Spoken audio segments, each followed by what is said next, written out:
안녕하십니까? 다 이렇게 함께 모여서 예배 드리다가 새로운 형태로 이렇게 영상으로 예배를 드리게 되니까 좀 이상도 하지만은 또 은혜가 있는 것 같습니다. 나오시지 말아 있는데 올 때 이렇게 많은 분들이 나오셔가지고 또 은혜가 됩니다. 오늘 말씀은 로마서 10장 말씀입니다. 요절 말씀이 10장 9절입니다. 한 목소리로 읽겠습니다. 다 같이 시작. 내가 만일 내 입으로 예수를 주로 시인하며 또 하나님께서 그를 죽은 자 가운데서 살리신 것을 내 마음에 믿으면 구원을 받으리라. 사람이 마음으로 믿어 의에 이르고 입으로 시인하여 구원에 이르느니라. 우리는 지난주 말씀을 통해서 하나님의 구원 역사가 그의 선하신 주권적 선택과 긍휼하심에 의해서 이루어진다는 것을 배웠습니다.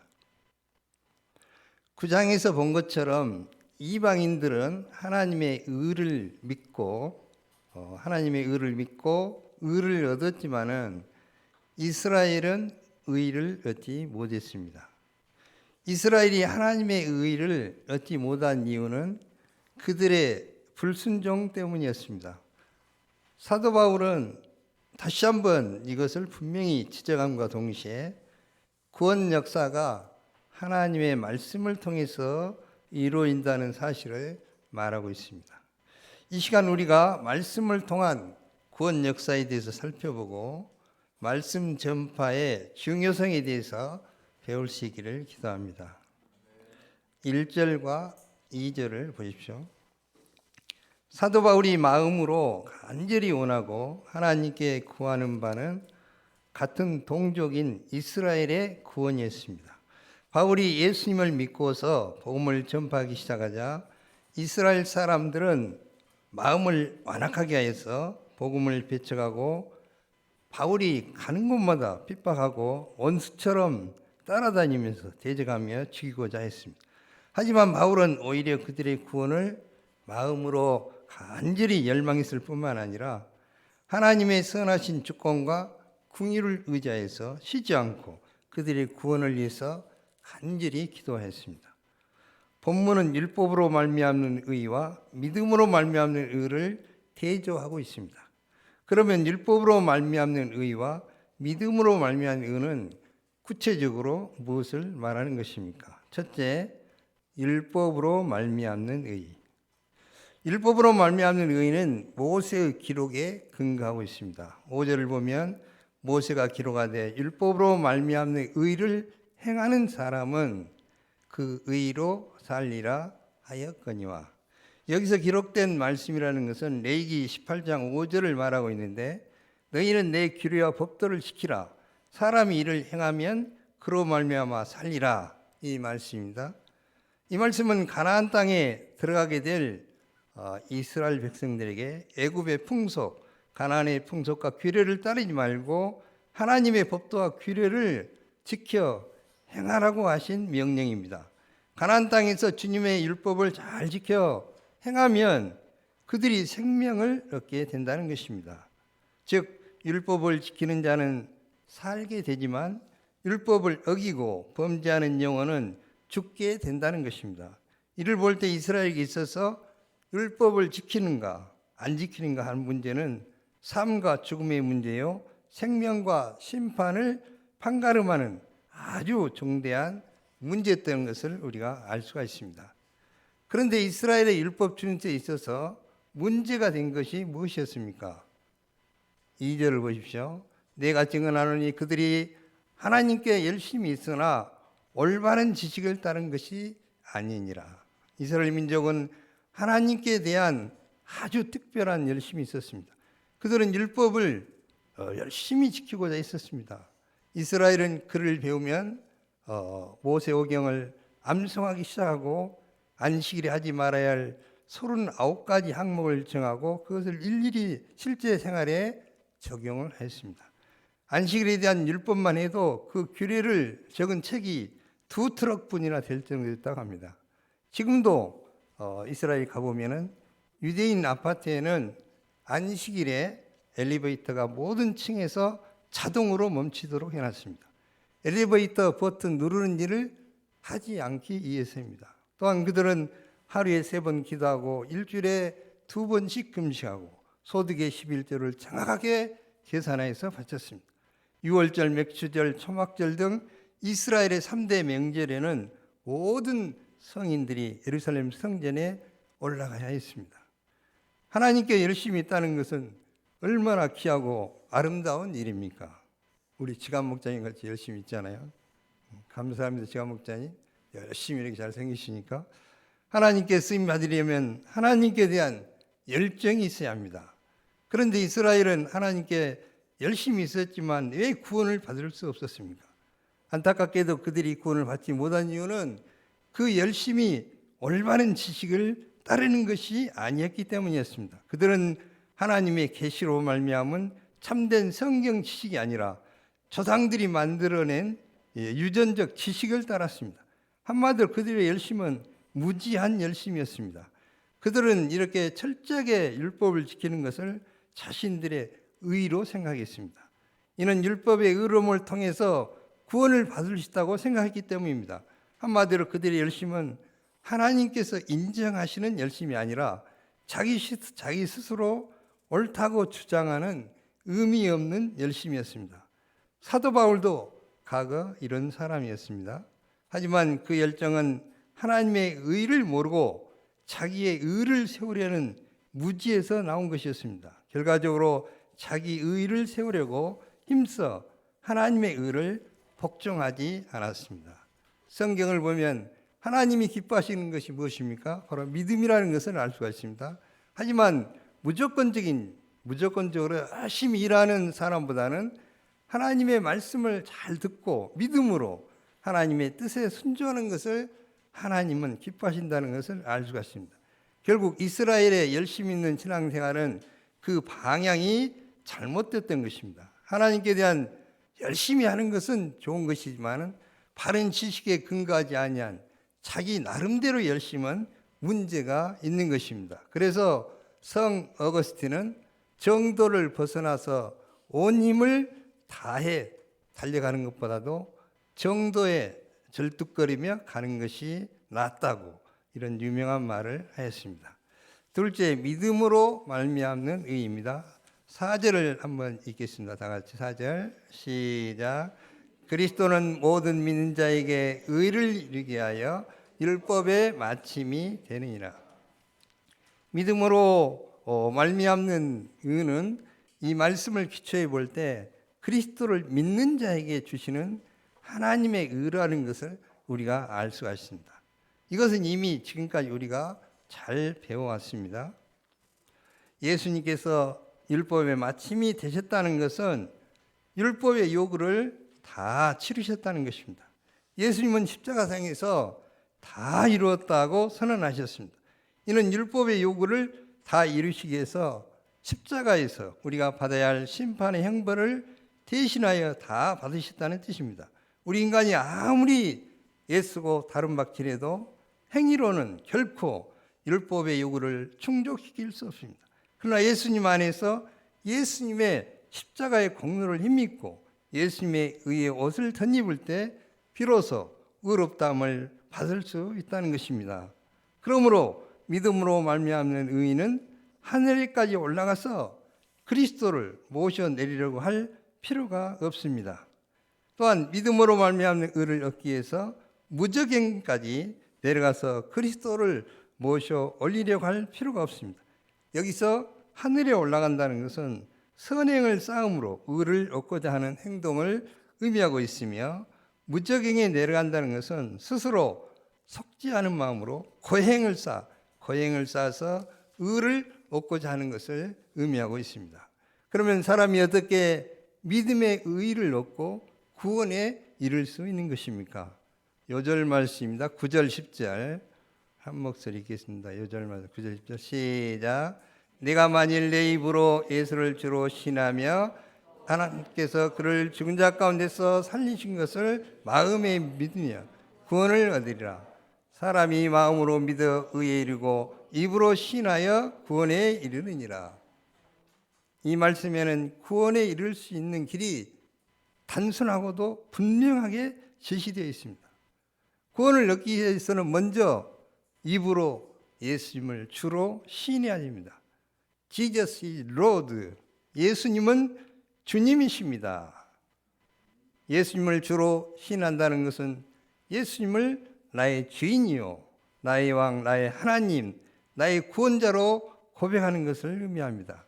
예수님을 절대적으로 경배하고 섬겨야 할 내 삶의 주인이시요, 나를 죄로부터 구원해 주신 나의 구원자시요, 나의 하나님으로 고백하는 것을 의미합니다. 예수님을 나의 생명의 구주로 신앙 고백하는 것입니다. 그리고 하나님께서 예수님을 충작 가운데서 살리신 것을 마음으로 믿는 것입니다. 이를 볼 때 구원의 길은 아주 쉽고 단순한 것을 볼 수가 있습니다. 누구든지 입으로 예수님을 주로 시인하며 또 하나님께서 그를 중작 가운데서 살리신 것을 마음으로 믿으면은 구원을 얻습니다. 10절을 다시 한번 보십시오. 사람이 마음으로 믿어 의에 이르고 입으로 시인하여 구원에 이르느니라.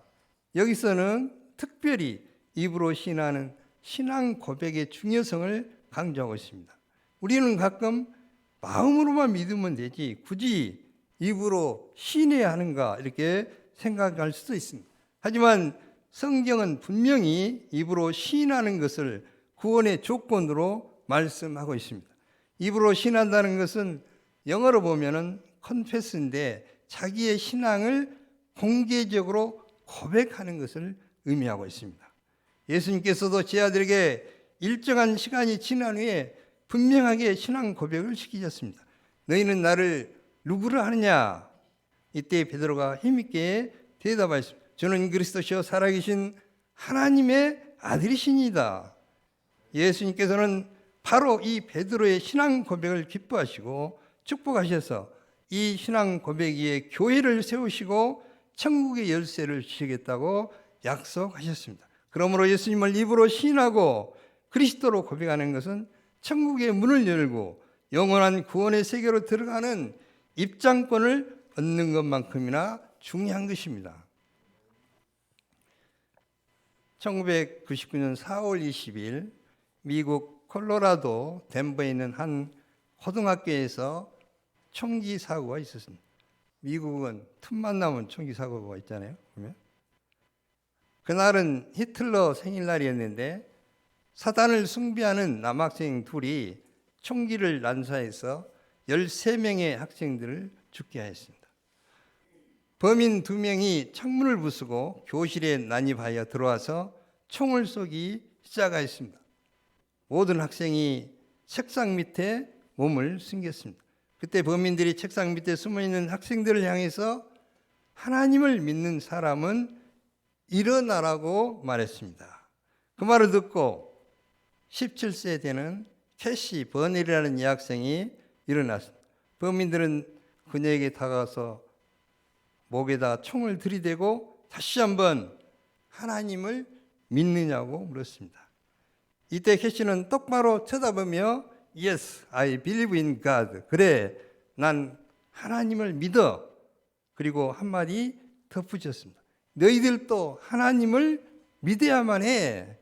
그 고백이 떨어지기 무섭게 수십 발의 총알이 그녀의 가슴에 박혔습니다. 내가 믿는 하나님 곁으로 보내주마. 그날로 캐시는 순교자가 됐습니다. 그녀의 부모의 말에 의하면 캐시는 본래 아주 불량 학생이었습니다. 마녀 서클에 들어가서 나쁜 짓을 일삼고 심지어 부모를 죽여버리겠다고 대들기도 했습니다. 그런데 그녀가 사건이 있기 2년 전 한 교회 수련회에 참석해서 큰 은혜를 받고 예수님을 그리스도로 영접하게 됐습니다. 그대로 캐시는 안전히 다른 사람이 되었습니다. 캐시는 집에 돌아오는 엄마를 붙들고 엄마, 제가 예수님을 만났고 저는 변화되었어요. 저는 이제 거듭났어요. 그리고 이것을 증명해 보이겠어요 하면서 틈만 나면 친구들에게 전도를 했습니다. 이처럼 캐시가 마음으로 예수님을 믿었기 때문에 자신을 어둠 가운데서 구원하신 예수님을 진심으로 사랑했기 때문에 그 무서운 총구 앞에서도 거침없이 예수님을 증거하며 입으로 시인할 수 있었던 것입니다. 그 사건 후 캐시의 어머니는 She Said Yes라는 책을 펴냈습니다. 이 책을 통해서 미국의 많은 청소년들이 큰 감동을 받고 Yes, I believe in God란 글귀가 새겨진 티셔츠를 입고 점심시간마다 국기 계양대 앞에 모여서 기도하는 대각성운동이 일어났습니다. 예수님은 마태복음 10장 32, 33절에서 누구든지 사람 앞에서 나를 시인하면 나도 하늘에 계신 내 아버지 앞에서 그를 시인할 것이요 누구든지 사람 앞에서 나를 부인하면 나도 하늘에 계신 내 아버지 앞에서 그를 부인하리라고 말씀하셨습니다. 11절을 보면 성경이 이르되 누구든지 그를 믿는 자는 부끄러움을 당하지 아니하리라고 하셨습니다. 누구든지 예수님을 믿는 자는 부끄러움을 당하지 않는다는 이 약속은 유대인이나 헬라인이나 차별이 없이 적용됩니다. 또한 믿는 데는 유대인이나 헬라인이나 차별이 없습니다. 이는 우리 주님이 모든 사람의 주가 되사 그를 부르는 모든 사람에게 부여하시기 때문입니다. 아래 내용을 읽어보십시오. 그러면 누구든지 주의 이름을 부르는 자는 구원을 얻는다고 했는데 사람들이 어떻게 주의 이름을 그러면 부를 수 있는 것입니까? 다 같이 14, 15절 같이 읽겠습니다. 그런즉 시작.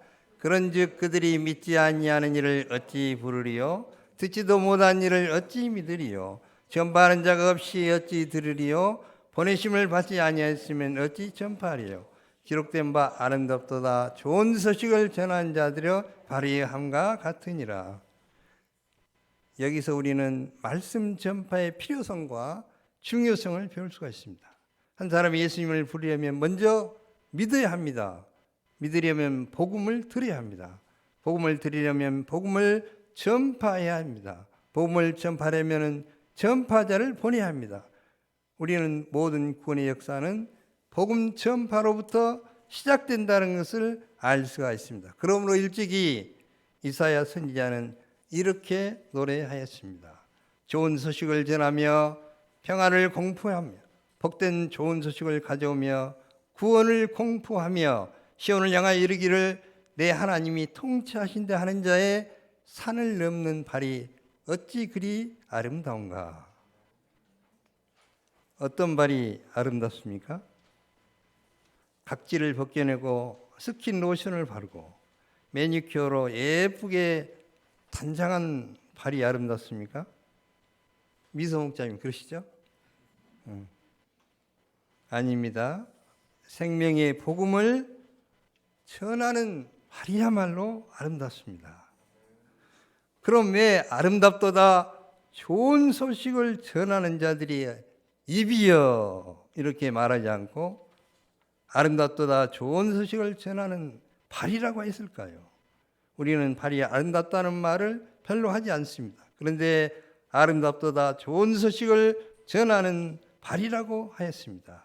그 이유는 복음 전파는 입으로 하는 것이 아니라 발로 하는 것이기 때문입니다. 하나님의 아들로서 이 땅에 낮아져 오신 예수님의 발은 가장 아름다운 발입니다. 주님은 우리를 구원하시되 높은 하늘에서 음성으로 구원을 선포하지 않으셨습니다. 직접 두 발로 이 땅에 오셨습니다. 병든 자, 귀신 들린 자, 고통받는 자, 마음에 상처 입은 자들을 직접 찾아오셨습니다. 예수님은 갈릴리 해변으로 가셔서 시몬, 베드로, 안드레, 야고보, 요한을 직접 부르셨습니다. 세간에 이렇게 홀로 앉아있는 세리 마태를 신방하여 부르시고 아무도 가지 않는 사마리아에도 가셔서 영혼의 목마름으로 고통하는 사마리아 여인을 만나셨습니다. 6,000마리 떼 귀신 들려 무덤을 집으로 삼고 살던 가라사 귀신 들린 자에게도 예수님은 찾아가셔서 그를 깨끗하게 해 주셨습니다. 예수님은 산과 들과 바다를 가리지 않으시고 상한 영혼이 있는 곳이라면 어디든지 있습니다. 예수님이 하신 생명 구원 역사를 자세히 살펴보면 대부분 직접 두 발을 움직여 찾아가는 역사였다는 것을 알 수가 있습니다. 그리고 무거운 십자가를 짊어지시고 골고다 언덕길을 오르시는 예수님의 발을 한번 생각해 보십시오. 우리 죄를 담당하시기 위해서 맨발로 골고다 언덕을 오르시는 그 발걸음이 얼마나 아름답습니까? 찢어지고 흩어지고 만신창이가 되고 마침내는 데못에 박혀서 피투성이가 되었지만 우리 죄를 대속하시기 위한 그 발이야말로 세상에서 가장 아름다운 발입니다. 예수님은 거친 골고다 언덕을 오르시며 십자가에 달려 물과 피를 다 쏟으시고 죽으시는 그 최후의 순간까지 발걸음을 멈추지 않으셨습니다.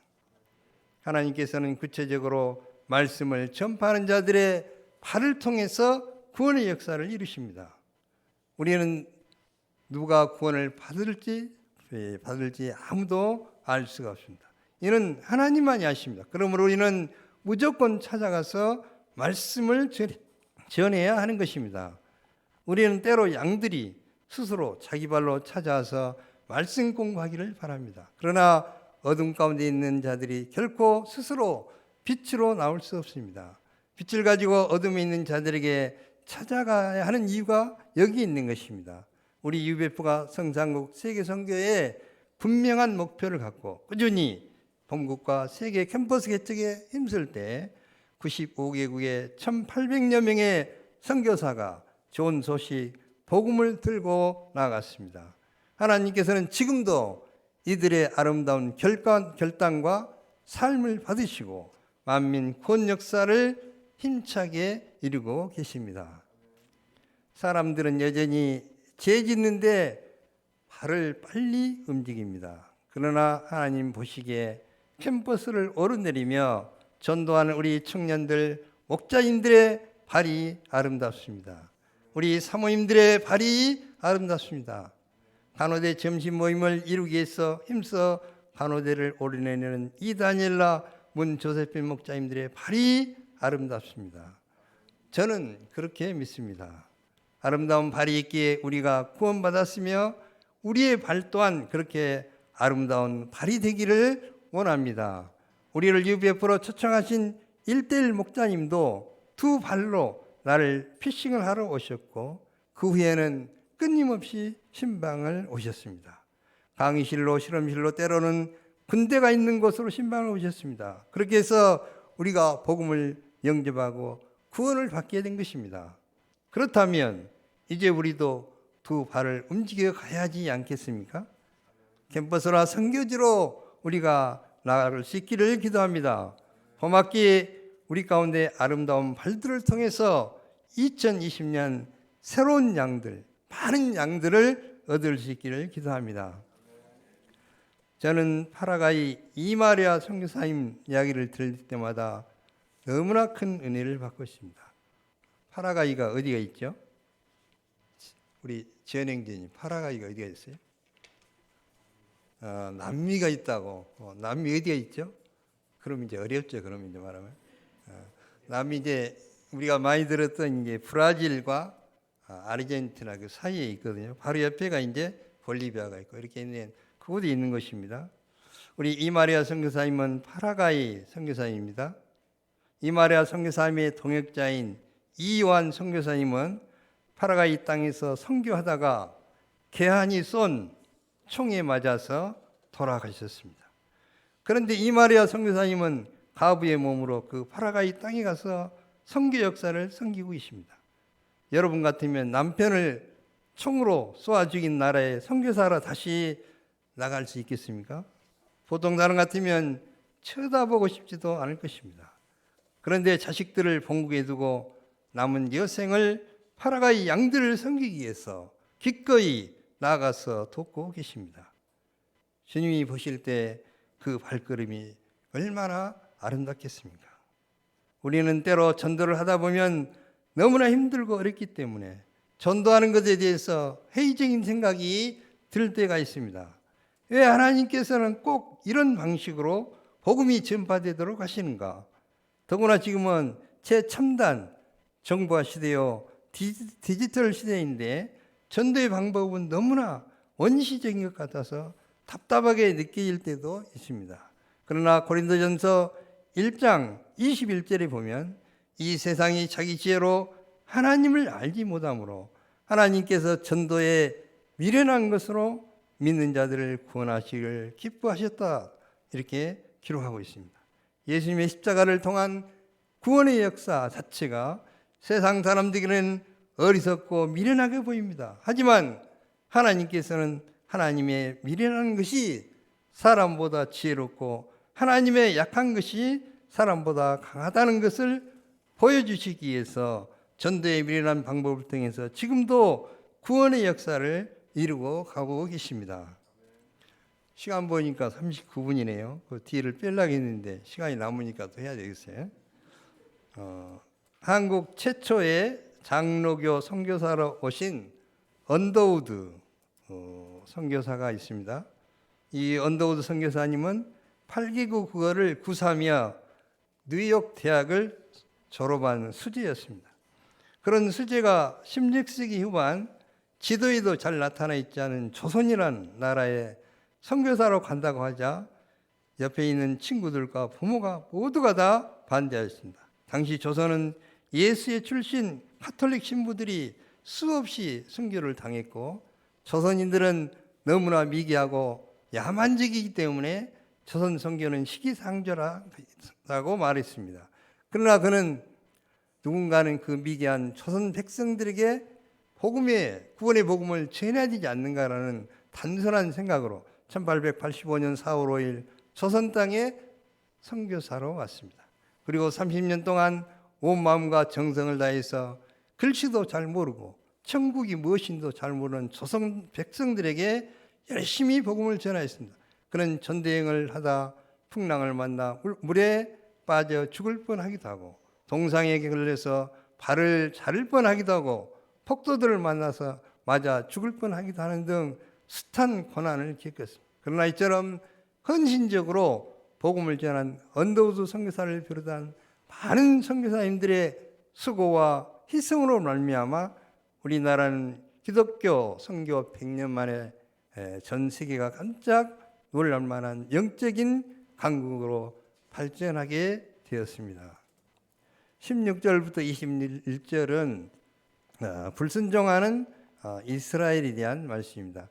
결론적으로 오직 예수 그리스도를 믿음으로만 우리는 구원에 이를 수가 있습니다. 또한 구원이 필요한 자들에게 직접 가서 복음을 전해야만 그들이 말씀을 듣고 구원의 세계에 들어올 수 있습니다. 이제 우리가 할 일은 하나님의 말씀을 전파하는 아름다운 발이 되는 것입니다. 우리 신앙의 궁극적인 목적은 복음을 전파하는 데 있습니다. 나 한 사람 구원받는 데서 그치지 않고 우리들이 좀 힘들고 어려울지라도 이 귀한 생명의 복음을 열심히 전하는 아름다운 전도자들이 되어서 많은 사람들을 주님께 돌이키는 별처럼 빛나는 값진 인생을 살 수 있기를 기도합니다. 요절 말씀 9절 읽고 기도하겠습니다. 내가 만일 내 입으로 예수를 주로 시인하며 또 하나님께서 그를 죽은 자 가운데서 살리신 것을 내 마음에 믿으면 구원을 받으리라. 사람이 마음으로 믿어 의에 이르고 입으로 신하여 구원에 이르느니라. 하나님 아버지, 하나님께서 정말 어렵게 이렇게 코로나 바이러스 때문에 저희들이 예배당에 모여서 예배를 함께 드릴 수 없는 이런 어려움 가운데 있습니다. 하나님 아버지, 하지만 여기에는 하나님의 선하신 주권과 뜻이 있음을 믿고 또 이번 코로나 바이러스 사태가 빠른 시간 내에 끝이 나도록 하나님 긍휼을 베풀어 주시기를 기도하고 합니다.